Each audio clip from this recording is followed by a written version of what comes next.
Selamat datang di acara pokok rapat anggota tahunan RAT PKPRI Kabupaten Pandeglang tahun buku 2022. Selamat mengikuti.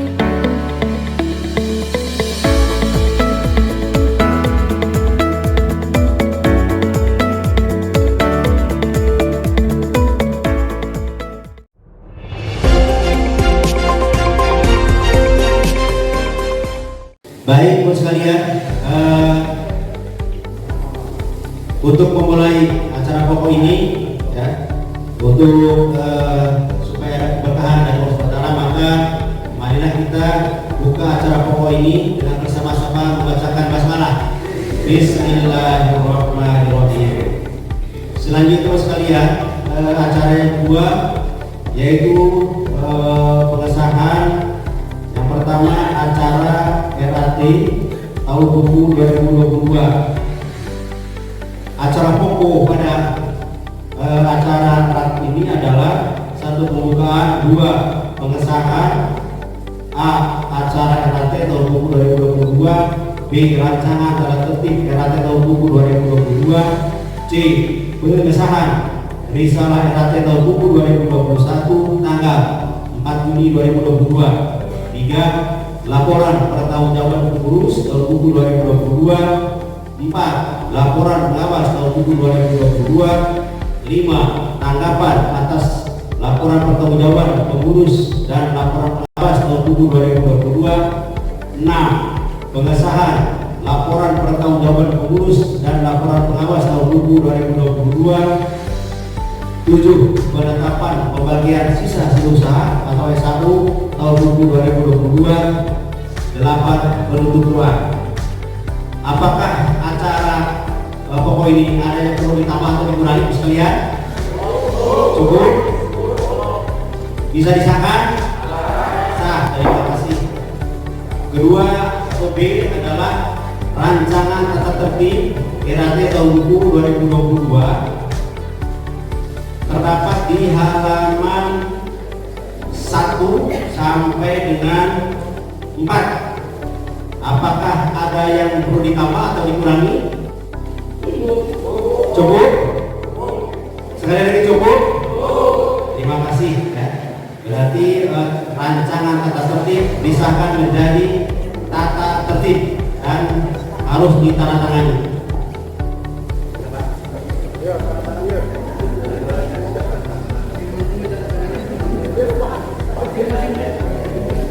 Yang dipegang oleh masing-masing pengurus KPRI, kalau mau tanda tangan nanti bisa menghubungi kami, ya.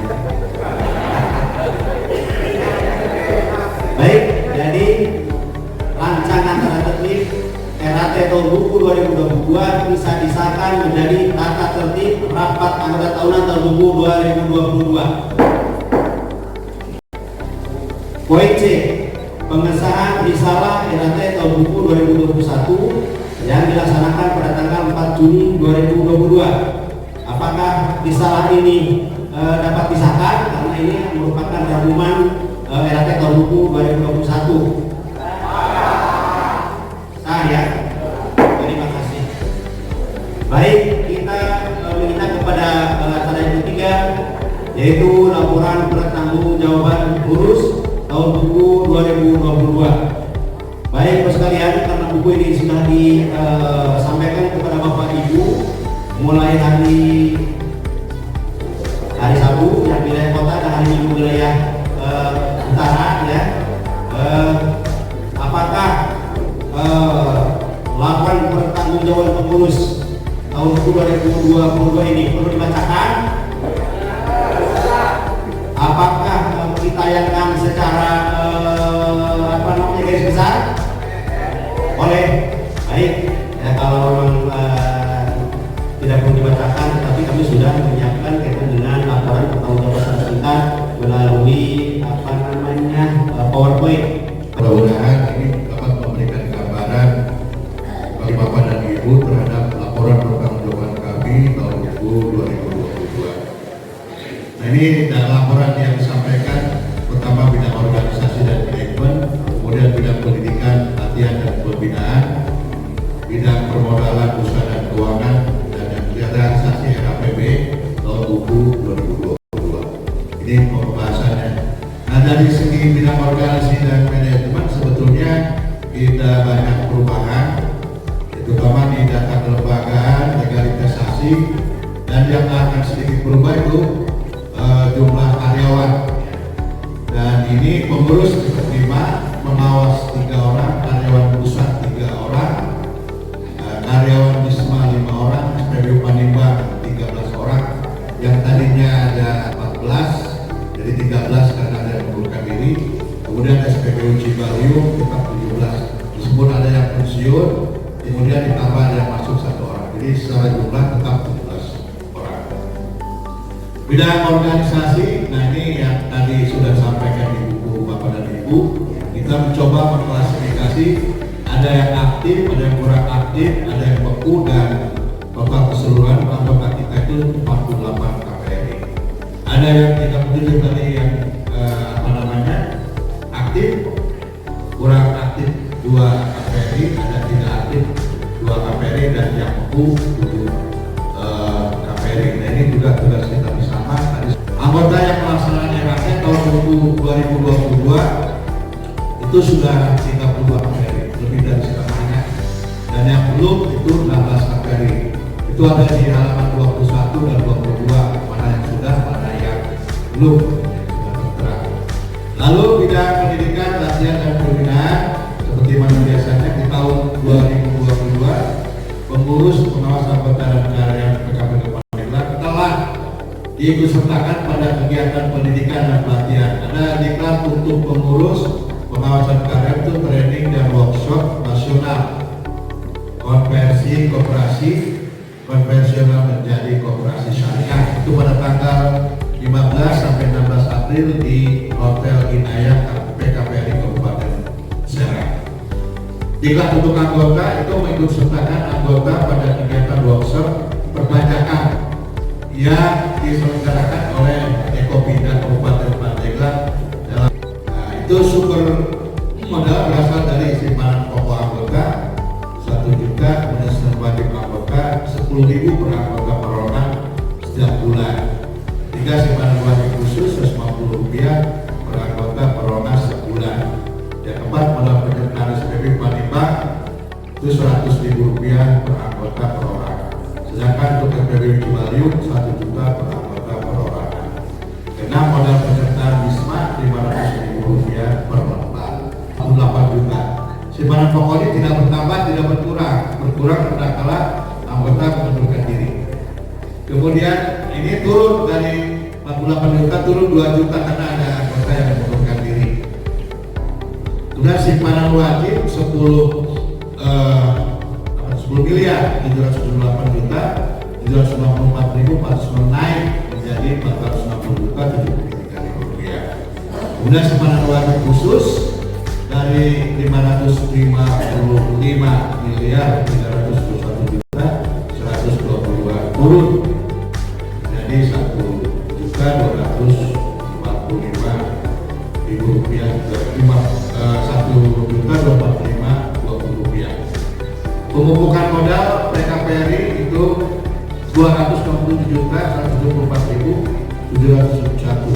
Cadangan 1 miliar 73.832 rupiah naik 138.606.82 rupiah. Cadangan pajak itu 155.318.8 naik menjadi 16.954.60.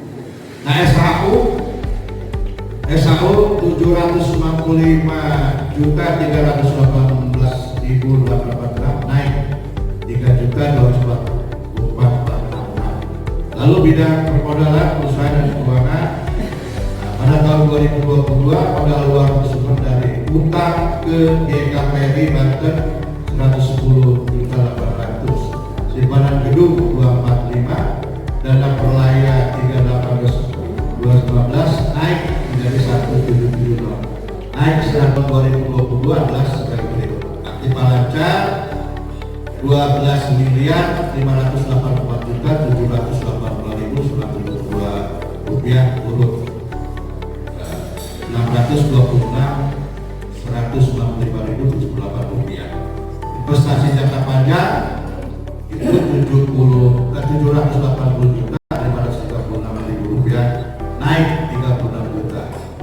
Aktif tetap itu 17.637.333 rupiah, atau naik 369.380.317. Atau 76.030.150 rupiah. Kewajiban jangka panjang itu berapa? 5.952.300 rupiah, turun 360.261.600 rupiah. Kekayaan bersih kita adalah 15.623.613.712, atau naik dari 714.486.996. Nah, ini mengenai bidang permodalan, usaha dan keuangan, realisasi kegiatan usaha, pendapatan. Dan pendapatan tadi yang disebutkan itu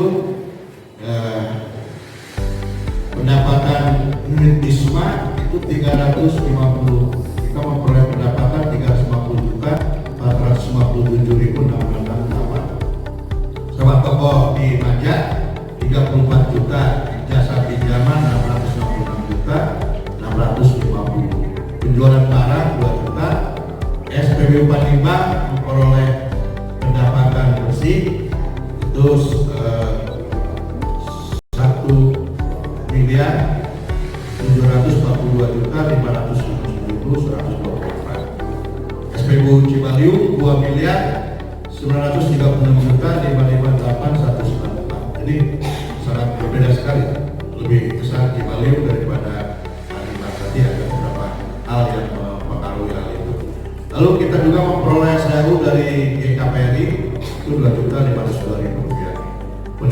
Pendapatan di dalam usaha 465.922, 465.922.125, 1649.943.84, beban operasional 1.263.416.451, beban personal 1.078.942.132, beban penjualan 275 juta, beban pemeliharaan 184.400, beban RAT 300 juta, beban di luar usaha 98.814.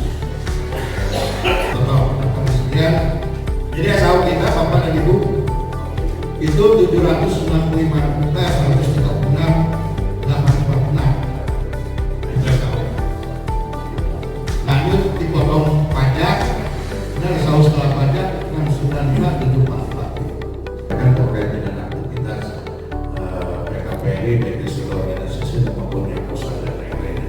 Kembali saya serahkan ke Pak Buat.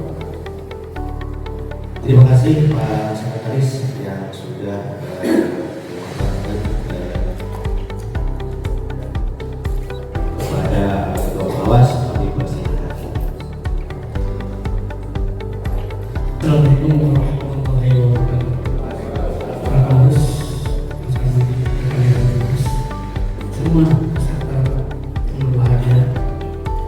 Saya juga tidak menanyakan dibacakan atau tidak dibacakan.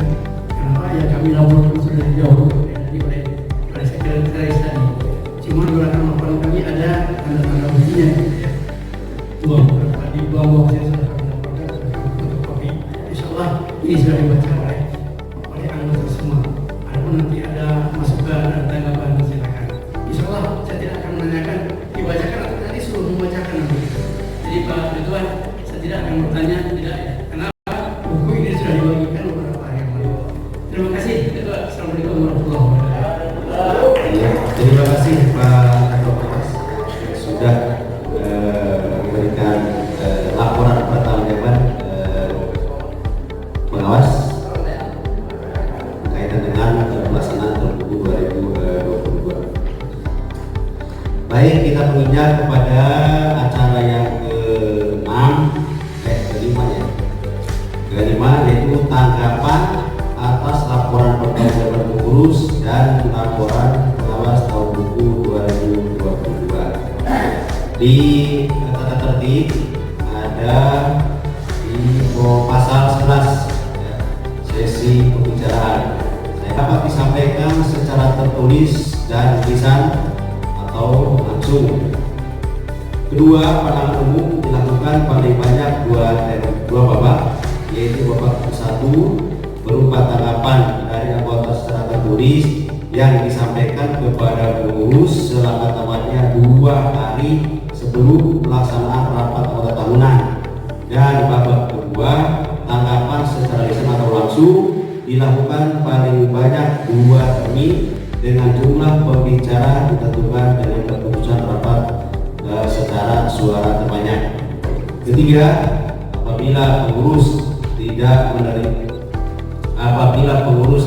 menerima pandangan umum secara tertulis sampai dengan waktu pandangan umum dimulai, maka babak pertama dianggap selesai dan selanjutnya diteruskan kepada babak kedua secara lisan atau langsung. Keempat, apabila dipandang perlu dapat dibuka termin tambahan untuk 1 orang penanya sebagai tambahan pertanyaan, saran, usul dan pendapat dari termin ke-1 dan ke-2. 5. Pandangan umum secara tertulis atau secara lisan berkisar terhadap laporan pertanggungjawaban pengurus dan laporan pengawas tahun buku 2022. Itu Bapak. Sesi diskusi tanya jawab.